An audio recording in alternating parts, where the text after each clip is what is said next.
are lots of things all around us, exciting things that surround us. But how does it work? Do you know? How is it made? Do you know? Things that go up, things that go down, things that go pop, things that go round, with special cameras to show you inside. It's going to be a big surprise. But how does it work? Do you know? How is it made? Do you know? Do you know? Let's find out! Hello, I'm Maddie, and today I'm having a fun day out. I'm going ice skating. Have you ever been ice skating? It can be a bit tricky at first, but it's lots of fun to have a go.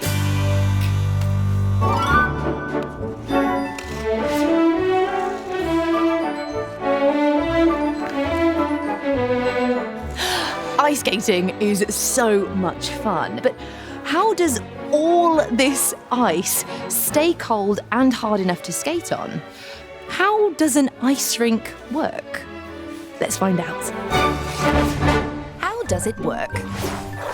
Ice cream. A big ice rink like this starts out as lots and lots of water. But water is a liquid. It's runny, and you couldn't skate on that, could you? So something happens to the water to make it hard enough to skate on. Do you know what that is? Liquid water turns into frozen water called ice. I've got 2 glasses, one full of liquid water, one full of frozen water. Let's look in more detail with my special camera.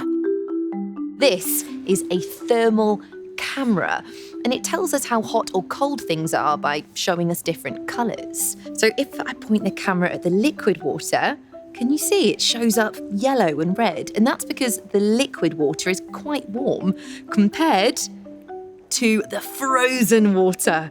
Look how blue that is. That's because it's ice. It's really, really cold. So what colour do you think the ice rink's going to be?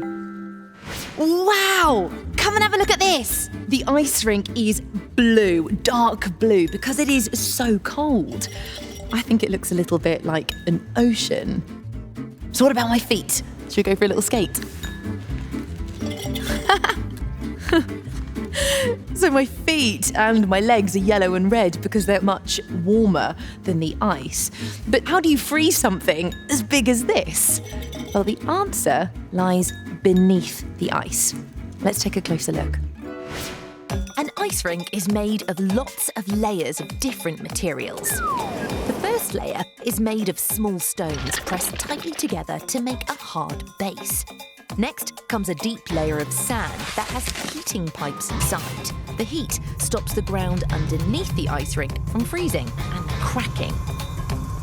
Next, a layer of insulation keeps the warmth from the pipes down in the ground and the cold up in the ice. On top of this is a layer of concrete that has miles and miles of pipes inside.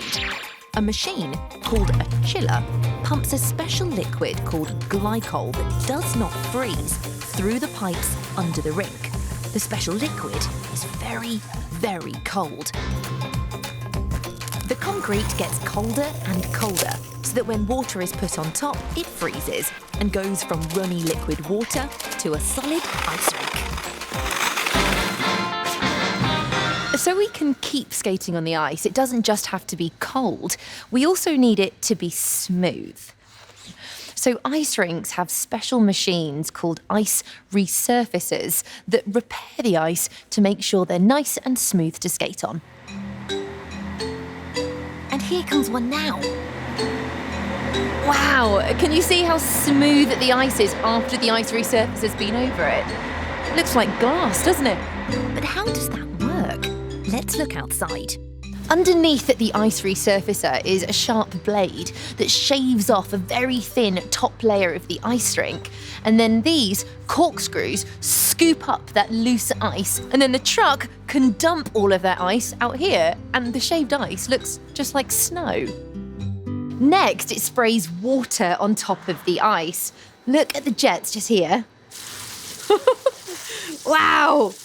Now that water fills the grooves that have been made by the blades on your ice skates. The water freezes, which makes the surface smooth again. So shall we see this in action, out on the ice? Can you see the blades cutting the rough ice? Listen to that. That's the sound of the ice being shaved off the top of the ice rink.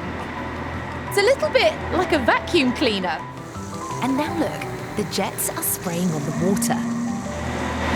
Because the concrete underneath is so cold, it only takes 10 seconds for the water to freeze and turn to ice. And with the resurfacing finished, the ice rink looks as good as new, ready for more ice skating. I think ice rinks are amazing. The water is always cold and hard enough so that we can skate on it and have lots of fun. What was your favourite bit about finding out how an ice rink works? Do you remember the name of the machine that made the ice smooth?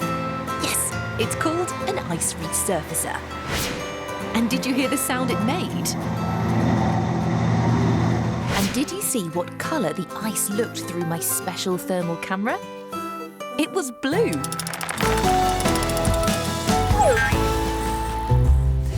There are lots of ways to have fun and get our bodies moving. I like walking, running, and jumping. And jumping's even more fun when it's on something really, really bouncy. Have you ever been on a bouncy castle? They're really fun, aren't they? You can bounce high or low, or even fall over. Lots of air is trapped in the bouncy castle to make it bouncy. But do you know how the air gets inside or how a bouncy castle is made? Let's find out. How is it made? Bouncy Castle. There are lots of types of inflatables. Small ones and big ones. And they're all filled with air. Bouncy castles are made up of lots of different parts. The bit that goes over the top is called the A-frame. This part that you walk up is called the steps.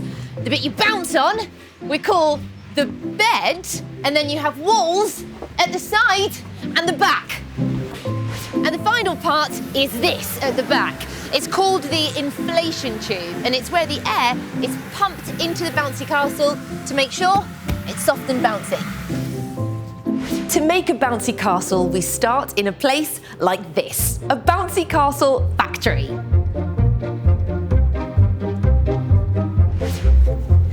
All the bouncy castles made here are designed on a computer, and the exact shapes and sizes we need are stored in its memory. Bouncy castles are made from a material called PVC. That's this stuff. And for our bouncy castle today, we need 66 meters. That's almost the same length as 5 buses.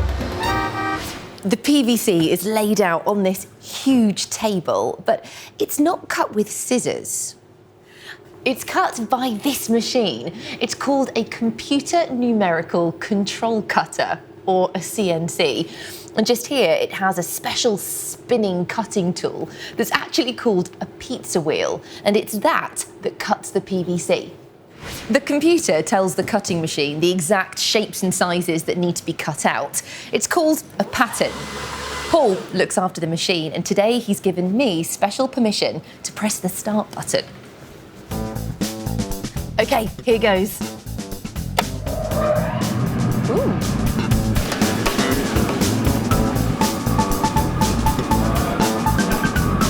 What do you think this is going to be?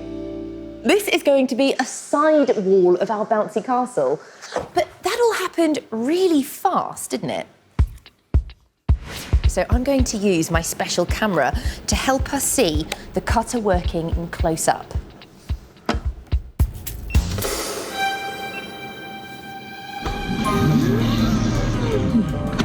Can you see how fast the machine is moving? It's cutting 50 pieces for our bouncy castle in lots of different colours. Can you see the shapes? Look, that's a circle. The machine makes a brilliant sound, doesn't it?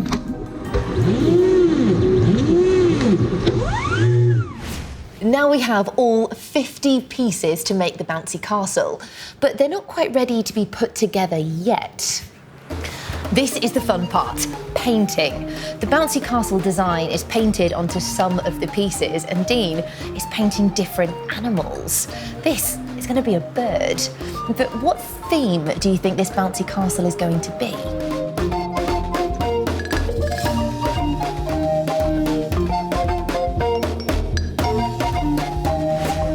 Can you see the tiger, the snake, and another blue bird?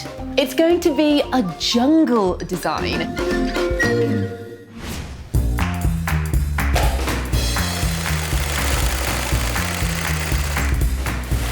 Now all the pieces come here to be sewn together by these two big sewing machines. The first pieces are sewn together to make the A-frame. And can you hear the sound of the sewing machine? It's like a motorbike, isn't it?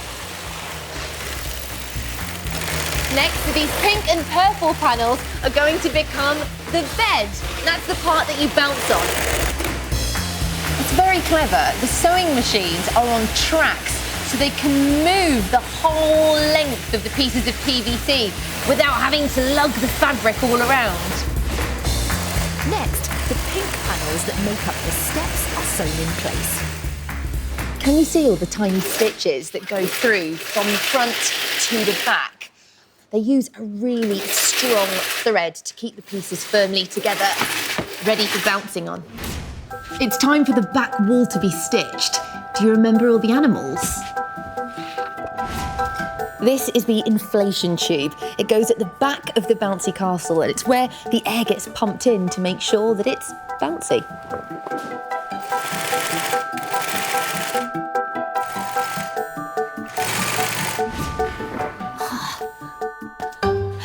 Look, all of the pieces have been sewn together. But this isn't very good for bouncing on, is it? That's because we need to put some air in it.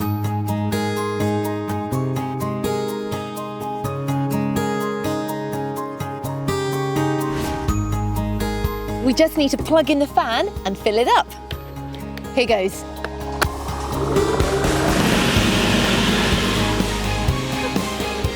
I love how it's unfolding and slowly getting bigger.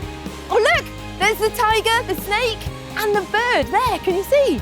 There's only one thing left to do, and that's bounce on it.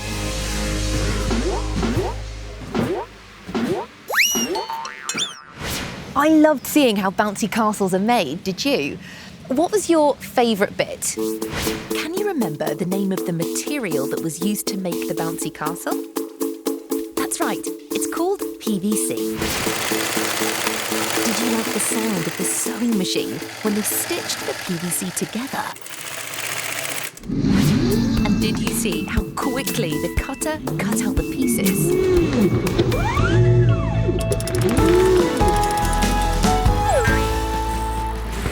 So the next time you go jumping on a bouncy castle, you'll know how it was made. And now you know how an ice rink is kept cold and smooth for people to skate on. I'll see you next time.